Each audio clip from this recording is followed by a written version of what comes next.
The Atlas 1604ZW is a 22-tonne machine and it's a road rail excavator, so it's capable of travelling on railway tracks and working on them. It comes in an Atlas branded box, and on the label this is the 293301 version of the model. That means it's the collector version rather than the one supplied to Atlas. There's no information about the real machine or the model, and inside the packaging is the typical Conrad foam rubber.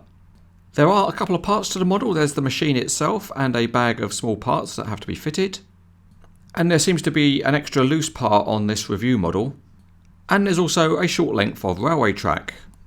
The loose part was actually a piece that had broken off the review model, and it just goes on at the front and is used to clip the clamshell onto when the machine's travelling. Luckily, it's an easy piece to superglue on and obtain an acceptable result.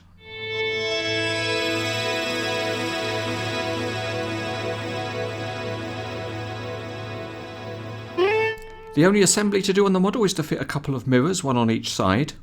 And this is one of those times when you suddenly realise how fat your own fingers are. One of the mirrors clips onto the underneath of the visor, and the other clips onto the handrail on the opposite side. Although they are a bit fiddly to fit, the good news is that they do clip on firmly, so they're not likely to drop off, which means there'll be no fun with this model trying to find lost pieces.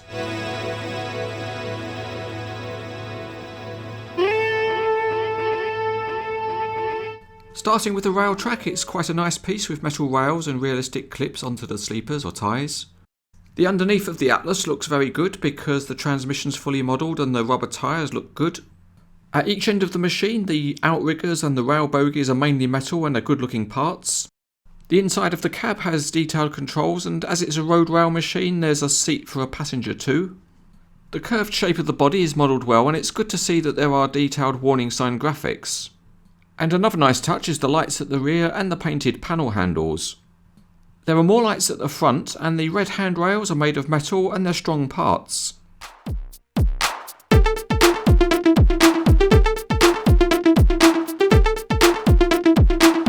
One of the questions that's frequently asked at CranesEtcTV is, where can I buy the models? Well, CranesEtcTV does not sell models because it only reviews them, but if you go to CranesEtcTV.co.uk, you can then select the shopping mall, and in the shopping mall there are dealers from across the world. And if you run your mouse over the shops, you can see which country they're in.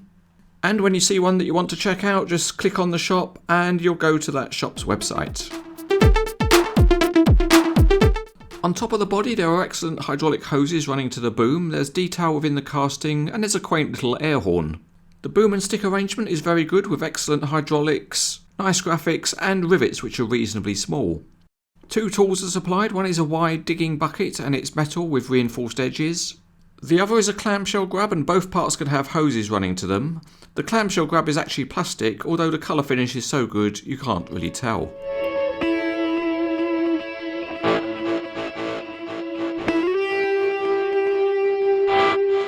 Okay, so let's try the Atlas out on the test surface, and it rolls along very well in a straight line, and the wheels and tyres are nice on this model.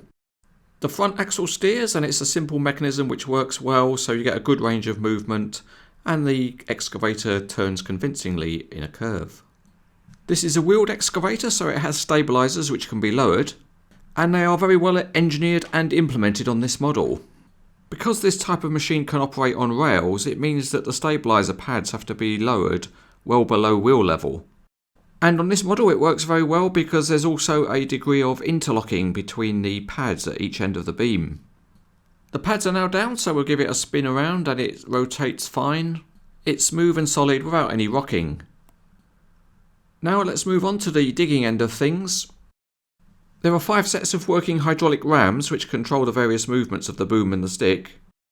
And they're all fairly stiff, which is good because it means that you can set any pose that you want on the model and it will hold the pose. It's possible to reach out and at that point the model remains stable. Or if you want, you can fold it up quite small. There's also one other neat little feature on the bucket, and that is that it's got a tilting mechanism. So if you want to be artistic about your earthworks, get into the cab of this machine and give it a go. Except you'd need to be about 3 centimeters tall to fit in the cab. Another nice feature is that you can swap the bucket for a clamshell grab and you just need to ease it off of the stick. It's a plastic clip connection, but it works okay, and then you need to pull off the hydraulic hoses which are clipped onto the bucket. With the bucket off, you can then fit the clamshell grab. And it just hooks over the end of the stick. It's a little bit fiddly because on the review model anyway, the moulding of the plastic connection was slightly off, but you could just force it into place and it was fine. And then it's fat fingers time again as you try to fit the hydraulic hoses back onto the clips on the clamshell grab. The hoses are a little bit springy, so you just have to persevere to make them fit. The clamshell grab is an all plastic piece and it works quite nicely. You can rotate it on the end of the stick. And you can also open and close the grab. And it's got a nicely interlocking smooth mechanism. And I suppose if you were desperately bored you could use it to put sugar in your coffee. But the interesting thing about this model is that it's a road rail machine, so let's put the bogies down at each end which allow the machine to run on rails. Now you may be wondering, how does a machine like this actually get itself onto the railway track? Well, it's no problem really, it goes on just like this.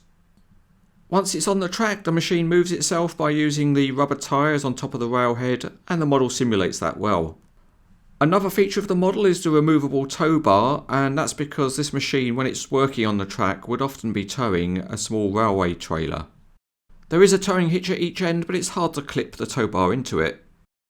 Anyway, let's now complete the testing with a bit of loading activity. The CranesEtcTV team has undergone extensive training to be able to operate all of these machines. So please don't think that if you get this model you can just jump in and operate it. It's a skill job taking many hours of practice, and safety is the #1 priority. Once the work is done, the machine can be put on a low loader and taken somewhere else, and this model is very good as a display load. There haven't been many models made of road rail machines, and this example from Conrad is very good. The engineering is fine and the detailing is good too. It poses well and looks interesting, and it's an easy model to highly recommend.